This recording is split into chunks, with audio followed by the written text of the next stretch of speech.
हाताला सहन होईल एवढं पाणी गरम झालेलं आहे. आपण आता गॅस बंद करायचा आहे. ते झाल्याच्या नंतर आपण यामध्ये थोडंसं मीठ टाकूया.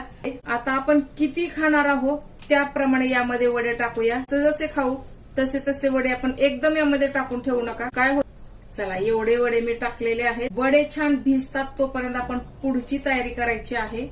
हे बघा, हे दही आहे मंडळी. हे दही बाजारातलं आहे, आपल्या घरचं नाही, कारण एवढा वेळ नाही भेटला मला बनवण्यासाठी. तर ह्याला आपण काय करायचं आहे, छान फेटून घ्यायचं आहे.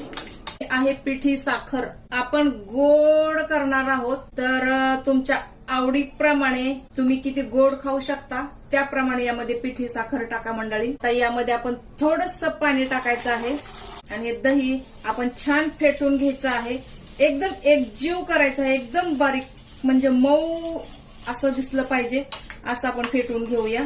दही आपलं छान फेटून झालं आहे. मनाव असं फेटलं गेलं नाही, कारण बाजारचं दही आणि घरच्या दह्यामध्ये फार फरक असतो मंडळी. चला आपण आता हे दही साईडला ठेवूया. पुढचं प्रोसेस करायचं आहे. पुढच्या प्रोसेसमध्ये यामधला एक एक दहीवडा आपण काढायचा आहे. छान सॉफ्ट झालेले आहेत. एक एक दहीवडा काढून आपण काय करायचं आहे, थोडा पिळून घ्यायचा आहे. यातलं पाणी आपण काढायचं आहे आणि हा दहीवडा आपण इथे ठेवून द्यायचा आहे. तसं नाही केलं तर हाताने थोडासा पिळायचा, असा पाणी यामधलं काढून टाकायचं आहे. असे सर्व वडे आपण यामध्ये काढून घेऊया. इथपर्यंत समजलं मंडळी. सर्व वड्यामधून मी पाणी काढून घेतलेलं बघा. एकदम सॉफ्ट असे वडे आपले झालेले आहेत, एकदम सॉफ्ट. आता काय करायचंय मंडळी, शेवटची स्टेप आहे. त्यानंतर आपले वडे खाण्यासाठी तयार आहे. तर शेवटच्या स्टेप मध्ये आपण काय करायचं, जे दही होतं ना आपलं फेटून ठेवलेलं, ते दही आपण यावरती टाकायचं आहे. मी मंडळी तुम्हाला घरात जे सामान आहे, घरात जे साहित्य आहे त्यामध्ये हा व्हिडिओ दाखवत आहे. जेवढं आपल्या घरामध्ये अवेलेबल असं साहित्य तेवढ्यामध्येच हा व्हिडिओ मी तुम्हाला दाखवत आहे. तुम्ही पण ट्राय करा, नक्की आपल्या फॅमिलीला खायला घाला. हे झालं, इथपर्यंत कळालं. दही पूर्ण ह्या वड्यामध्ये ऍब्झॉर्ब झालं पाहिजे एवढं दही टाका. बघा इथपर्यंत समजलं मंडळी. आता काय करायचं आहे, पुढची स्टेप.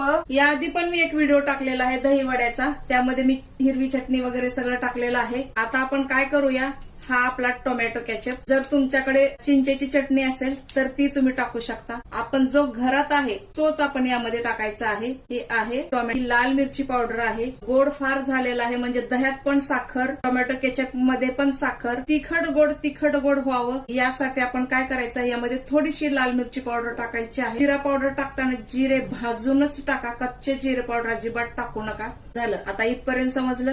नेक्स्ट कोथिंबीर आपण यावरती टाकूया थोडीशी. हे बघा एकदम सॉफ्ट असे आपले वडे झालेले आहेत. हे बघा छान पैकी